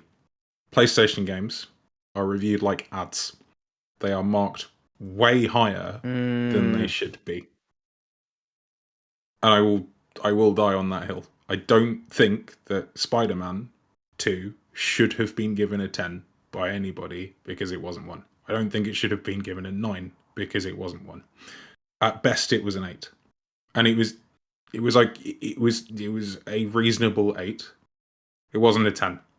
And what bothers me about the review space in games, especially because I know we're going to try and not just pit platforms against each other, but in this space it also sort of seems to be par for the course. I feel like high marks are handed out too easily by journalists for one particular platform versus another. And I would like to see that course corrected. I'm not sure if it will be. Do you know what? We'll save the Xbox tax conversation for another one, because we did say 2 hours as our target time. Reviews in particular, I'm just like, I personally don't feel that objectivity particularly exists within the review space. I think it's a really, really difficult thing to achieve, and reviewing video games is massively complicated. Yeah. And I have a lot of feelings and a lot to say on it. I do reviews myself. I reviewed Spider-Man. You should watch it. You'd probably find it quite interesting, I think. There's a whole heap wrong in the way that people approach reviews, and I am going to talk for like 3 days if I get into it. So I'm not going to get into it today. We'll try and keep some of that back. What we are going to do, for those that don't know, there is a Q&A box. We probably can't do everything in there. I've got Ida in the background who's going to filter them out now that she's back. If you two are okay to start bringing this to an end, we'll start going through the questions. Yeah. Well, yeah. Good? I have one clean thing to say about it. Might go for it. You know, the whole holding back codes, reviewing, can it be objective or not? So two things have to happen one thing has to happen to change it, right?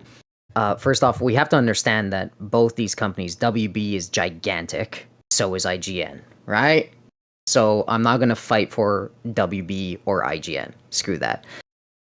If we want the review process to change, review sites, right, everybody has to go at the same time and refuse codes. So what's going to happen is that Xbox doesn't send codes, WB doesn't send codes, everybody starts rebelling, and then the whole reform starts to happen, and that is devastating and hard to do, and we're just gonna have to find a way around it. We're gonna have to maybe just stay away from the numbered review and stop with the aggressive language and just make good games. Just make good games. All right. and share it with everybody. And I have disagree fun. with And everybody's everything you happy. said. No, that's Good not to true. have fun. I like the good games Excellent. part. We're going to talk about reviews more another time. Isla, could you kindly put up the first of our questions, please? What we're going to do, I don't know how many we're going to cover, but we've got like 10 or 15 minutes until we close off. So we'll see if we can get through these. Game Antonio has asked, Xbox needs to play nice with Meta Quest. Imagine the possibilities. That's not a question, but for either of you two, do you have a Quest? Do you want to see Xbox like play nice with them? I do not have a Quest. I would like to play some VR soon. I've played VR a couple of times, but it's been a long time. I think I don't know. I'm going to flip this back around on you. Do you think that Xbox could do well in the VR space? Because I can't ask you, do you want to see VR on Xbox? Nobody 'cause can you're do just well gonna in the say yes. VR space. My take on it is that with Microsoft being the biggest, most valuable company in the world, should be trying to pioneer that space. There isn't a space to do well in at the moment, but if anyone should be trying, like they're the ones that could prove it out. They're the ones that could say this is Forza Horizon 5 in virtual reality. Look how freaking awesome it is. They could make a significant difference in that space if they wanted to. My running theory is that, because they were all in on it for a little while, they said here's Project Scorpio. It's like high fidelity virtual reality. Xbox is going to do all of this stuff. And then Phil Spencer tried it. It made him feel sick, and he cancelled all of their plans forever. That's my serious theory on what happened internally at Xbox around virtual reality, and I don't think we're going to see anything from them anytime soon. How much does Facebook On virtual put reality, into VR? minus freaking loads. They've lost billions on it. Yeah. Okay, So, well, then I think that's as much as we're allowed to talk about virtual reality on our Yeah. Xbox Focus podcast. Let's have a look at the next question. Boozy the Clown is has a good asked, one. can Starfield be fixed with a question mark? So do you think it needs to be fixed, and do you think it will be fixed? Do you think reception is going to turn around for it? I'm gonna take this. Yes, well, first off, fixed is like define fixed. If you're talking about bugs and stuff, yeah, it could be fixed. If you're talking about like traversal and overall the look of the game, it's a little bit more difficult, but yeah, it could be fixed. I think Starfield was a pleasant game. I think it was a really well made game in an RPG sense. The traversal though is the main hardship for me, like in space traversal. I should have mentioned that. Space traversal for me was a letdown. I think like all of us have the same complaint. I think like the loading screens were a little bit too much. That's a huge undertaking. It can be fixed. It would just take a hell of a lot of effort and a lot of DLC packs. But it can be fixed, yeah.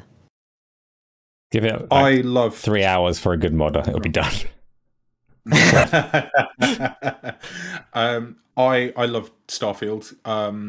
I reviewed it at an 8, which I think typically is sort of where it reviewed generally, and I think it's a very, very fair score. It was not perfect, but I don't consider it a game that needs to be fixed. I've seen some clickbaity thumbnail headlines and stuff saying that Starfield can never be fixed, or Starfield is permanently flawed, etc., etc. There are only so many ways that you can skin a cat and deliver a game like Starfield, and the biggest complaint by far was the repetitive sequence of things like shortcut scenes and menus and loading screens, etc., etc. The thing that I said in my review that I will always go back to is, yes, that illusion does start to wear off after a few hours. But just because you know how the sausage is made, it doesn't mean that you can't enjoy it. I really liked everything that Starfield had to offer. I liked walking through desolate planets. I liked going resource mining and just listening to a podcast, or tinkering with outpost building, which definitely does need to be improved. The biggest one for me, there's two things that I would like to see change in Starfield. One is a lot more. One is, I think, is deliverable. The other one isn't. The one that I think is deliverable is planetary traversal needs to be a hell of a lot better. And I would love to see some sort of like Star Wars style land speeder or something like that, or at very least just a decent upgrade to the jetpack that actually lets you make ground, because it's really tedious. And the whole you don't need a vehicle because you can use a jetpack just feels like a really cheap cop out, because we had horses in Skyrim and they worked fine. It just feels like a bit of a half-assed, yeah, we cut this corner but we don't really want to fix it. The other thing is time in space feels a bit redundant unless you're in combat, because you can't really go anywhere, and that's the thing that it unfortunately doesn't deliver that feel like you are making distance and covering ground. And again, said that quite clearly in my review as well. There was an instance where basically I sort of outlined in my review, you could either walk to I was on Paradiso in the Pyramus system. I could walk to my ship, I could get in it, I could go and select the Alpha Centauri system, I could then go and find Jemison, and then I could go and land, and then I could walk to the lodge. I could go and do all those things, and I'd have a billion fucking cutscenes and loading screens in between. Or I can literally just fast travel all the way to the front door of the lodge and break that illusion entirely. There's nothing that you can do to fix that. If you're not bothered by that, which I'm particularly not, it's okay. But the lack of being able to cover, you can't really cover ground in space, but the lack of being able to do anything significant in space in terms of how you move, where you move, what you do when you're in space other than combat is a bit limiting. Dave Mack and Mav have solved it together. Mav says that the game that they need to fix and give attention to is Forza. And then Dave has come up with the answer. You just stick the Forza cars in Starfield and you got both of them covered. Done. Dusty, drive on them. First off, where was your snarky come back to this long fucking reach around of a question answer, huh? Where I'm looking at you, Asa. I want you to say, well, that was a long reach around for a simple question. Say it. That's not an expression that I would use willingly. But yeah, thank you for the life story. Let's go. Next question, please. I'm quite wary if someone offers me a reach around. I agree. First off, Headley, I agree with everything you just said. It was well put. And I like your voice. I don't like Aces. Right, that's enough, Gamzly. Come on. RF has asked, what made you three decide to do a podcast together? Did you all know each other before this? Oh, there's a good question. Yes. So, Asa asked from my perspective, ultimately that did happen. There's a lot of reasons from my perspective. I'm doing a lot with this channel, but in the run-up to it, I invited Gamzly to have a talk, and we had a good talk about accessibility and things like that for a good couple of hours. And I got to the end of it and I thought, do you know what? It was nice. It was a good chat, but there's definitely more to this guy than accessibility representative, right? He's got a lot going on. He's a competitive athlete and he's a World of Warcraft gladiator and all of this kind of stuff. Yeah. And I want to talk to him more about this competitive angle. And then Gamzly asked me if he could come on the channel during Developer Direct to do some responses. And I was like, you know what? How about you come on the channel every week? And then from there, I was like, who's going to compliment? That's quick. Yes. And I thought, who can we get on? Like, who's going to round it out and compliment this little thing that we got going on? And Deadly Headley was like the first person that I asked, and he immediately said yes. So I'm really, really grateful to both of them. As I've said before, I'm very, very fortunate that this is going to be a great podcast going forwards. Today, I think hopefully you've seen a little bit of it. We started quite high stress. Some things went wrong right before it started, and it took us a good 10 or 15 minutes to get rolling. But I think, it's been smooth. It's been good, these conversations. I lost my speech in the middle. I lost my speech in the middle there. Jesus, can't talk around in a circle saying nothing. Anyways, next. Okay, next question. No regret so far, Dave. I'm sorry. I know he's a bit mean to you sometimes. Made you play. No, he's not sorry. He's not sorry, Dave. You know, Dave, I hate you. Anyways, next episode question. 13, brand new member of the channel. Great show, liking the chemistry and knowledge. Keep up the good work. And how's the Darks? I've not been outside to see the Darks. I told you it's been high stressed. I had the Go Mecha Ball playing on my screen for 3 hours. The ducks have had to feed themselves. That's a good point, though. We were going to talk a little bit Game Pass. Let's get through these questions. Then you can do your Game Pass picks, and then we'll be off for the night. Next question, please. And if you could give me an indication of how many more good ones there are, just so we can try and pace it and time it. Oh. Joshua H has asked, what advice would you give a small streamer trying to grow? Oh, there's a hell of a question. So that is really, really difficult. Streamer is quite broad as well, so it depends on what platforms you're going on. Typical advice, particularly if you're looking at Twitch, is stop looking at Twitch. Like, be on Twitch, but you cannot grow on Twitch by just being there. So you need to look at as many other platforms as you can. You need to be using your Twitter and your YouTube and trying to reach as many people as possible. Ultimately, though, you can do it for a very, very long time without getting anywhere at all. So you need to genuinely enjoy it. You need to genuinely enjoy it. Have a good time, relax, talk to people, get to know them. That's the best advice that I can give you, but you shouldn't take it because I'm not a big streamer. If I knew what I was doing, I'd be a big streamer, right? Have either of you two got any like profound advice for people that are trying to start in streaming or content creation in general? I'll leave this to Deadly. So I've not tried streaming. Truth be told, I'm incredibly new to this. Like I said at the start, I jumped into the content space in July. Part of the reason, honestly, why it has gone so well for me is because I do know what I'm doing. And that first and foremost is a really, really good place to start. If you know how to edit, you know how to write, and you know you have a good knowledge and, more importantly, passion for the thing that you're doing, whatever it is on YouTube, and you keep showing up and you keep being consistent, you'll be fine. I still struggle with that consistency personally, because the reality of it is this stuff takes a lot of time and a lot of work and a lot of learning. It's a really, really big learning process. But the thing that I would say to anybody thinking about starting content creation is, whatever you do, learn from the last thing you did, try and apply it to the next one, and keep going. Profound. Good And stuff. Gamzly says good stuff. Right, next question, please. Yeah, it is difficult. If you enjoy it, just keep at it. It will grow eventually, but I can't. And have fun with it. That's really important. I love making content. I have so much fun because it allows me to be expressive and be creative, which is something that I do day to day anyway. But I get to do it for me, and I get to do it for something that I'm passionate about. And that's really the most important thing. Enjoy what you do, have fun with it, commit to it, and love it. Well, don't commit to it if you I don't got like nothing. it. I got nothing.